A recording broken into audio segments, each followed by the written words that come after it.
दोस्तों आज का जो टॉपिक है बहुत ही ज़्यादा इंपॉर्टेंट, बहुत ही ज़्यादा खास होने वाला है उन सभी लोगों के लिए जो कि एक स्टूडेंट है या फिर यूट्यूब का काम करते हैं या फिर कोई कोचिंग सेंटर चला रहे हैं या किसी कंपनी में काम करते हैं। उन सभी में इस टूल का इस्तेमाल बहुत ज़्यादा होना भी चाहिए अगर नहीं हो रहा है तो। और इस टूल आपकी बहुत ज़्यादा लाइफ सेवर टूल होने वाला है। इस टूल से मैं आपको आज बताने वाला हूँ कि कैसे आप विंडो को करप्ट होने से बचा सकते हैं, या फिर करप्ट हो रही है तो होने दीजिए, आपका डेटा हमेशा बढ़िया रहेगा और कभी कोई दिक्कत आपको नहीं आने वाली है।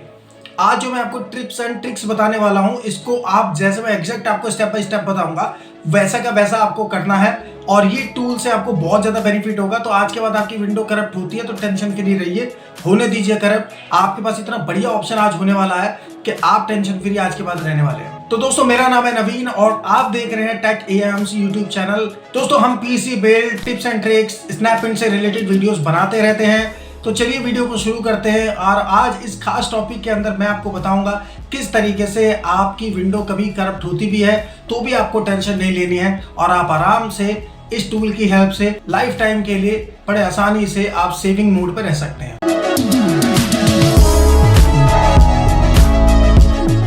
तो दोस्तों सबसे पहले तो आप सभी को हैप्पी होली 2024 के लिए। दोस्तों आप सभी को मेरी तरफ से, मेरी फैमिली की तरफ से आप सभी को हैप्पी होली। आप सभी की जो होली है बहुत ही बढ़िया तरीके से आप मनाएं, खुशी तरीके से आप रहें।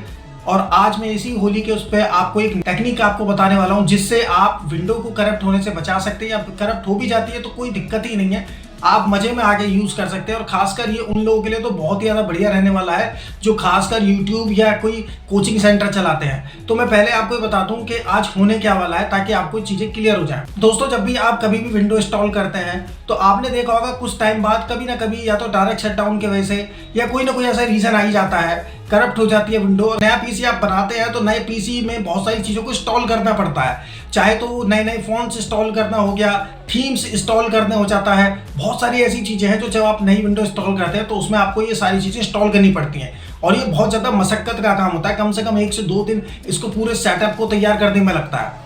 उसके बाद अगर ये आपका कभी किसी कारण से 1 महीने 2 महीने में कहीं पर भी ये आपका करप्ट हो जाता है तो आपको फिर से नई विंडो इंस्टॉल करनी पड़ती है, फिर सारे सॉफ्टवेयर डालने पड़ते हैं, फिर से वही मुसीबत आपको झेलनी पड़ती है। तो आज मैं आपको इसी का सॉल्यूशन लेके आया हूँ जिसमें केवल आपको एक बार नई विंडो आपको इंस्टॉल कर लेनी है विद सारे सॉफ्टवेयर, सारी सेटिंग्स के साथ। जैसा आप बनाना चाहते हैं बस फर्स्ट टाइम आप बना लीजिए, उसके बाद आपको उस पूरे सिस्टम की मैं इमेज एक कॉपी करके आपको बताऊंगा।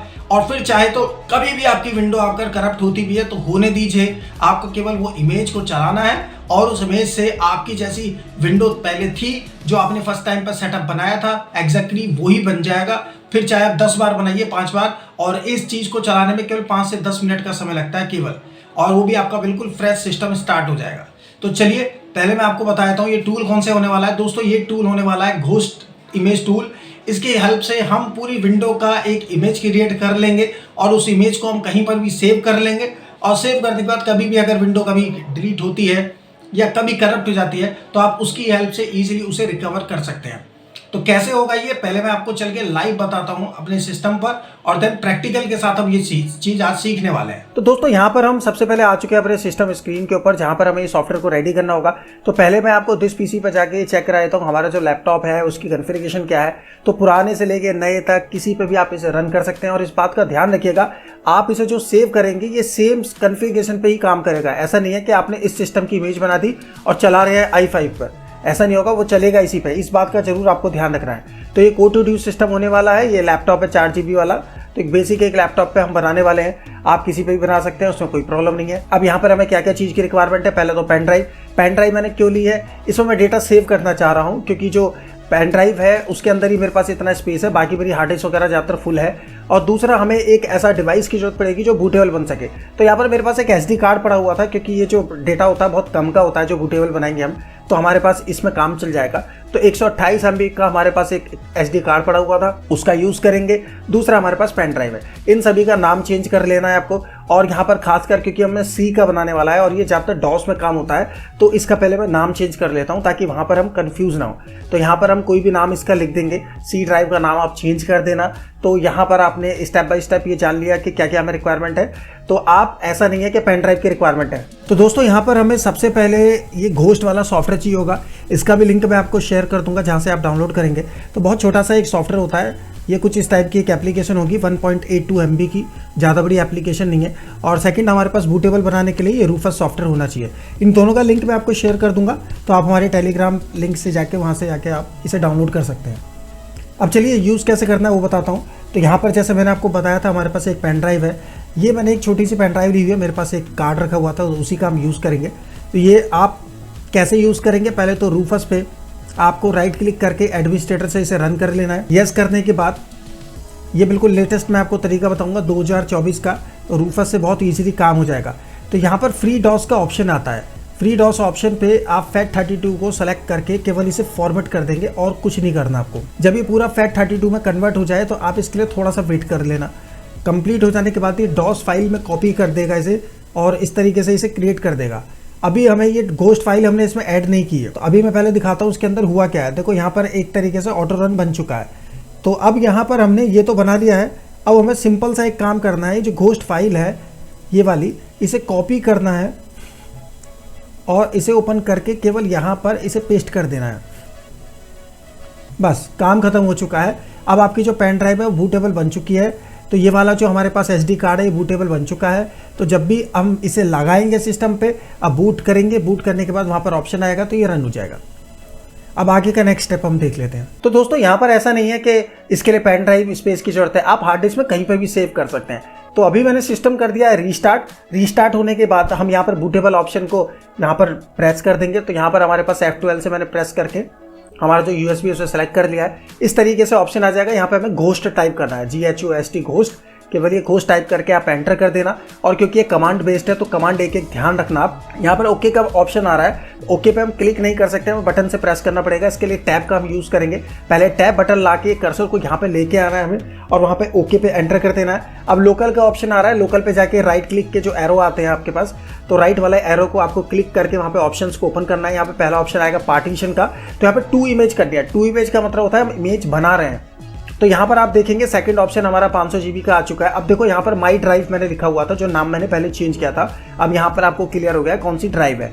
तो यहाँ पर हमने माई ड्राइव को सेलेक्ट करके टैब के बटन से हम नीचे ओके पे आएंगे। इसका ग्राफिकल यूजर इंटरफेस भी आता है, वो भी मैं आपको शेयर कर दूंगा। तो यहाँ पर हमने ओके पे क्लिक कर दिया है। अब वो कह रहा है कि भाई इमेज को सेव कहाँ करना चाह रहे हो। अब हम पेन ड्राइव में भी कर सकते हैं, हार्ड डिस्क में भी कर सकते हैं, तो जहाँ पर ठीक लगे वहाँ कर सकते हैं। इसके लिए सबसे ऊपर आप देख रहे होंगे यहाँ पर लोकेशन आ रही है ड्राइव्स की, तो सबसे ऊपर लोकेशन पे आएंगे हम टैब से और यहाँ पर जो भी ड्राइव आपकी है आप उसे सेलेक्ट कर लेना।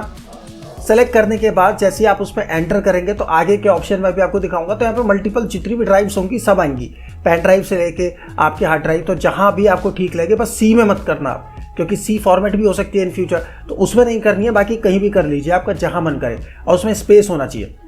जैसे आप उसे सेलेक्ट कर लेते हैं तो यहाँ फाइल का नाम आएगा, तो फाइल का नाम आप जो ठीक लगे वो दीजिए, ताकि आपको याद रहे इन फ्यूचर कि फाइल क्या थी वो। यहाँ पर हमने दे दिया CDR और आगे उसे घोस्ट लिख दीजिए, अपना नाम लिख दीजिए, उससे कोई दिक्कत नहीं है।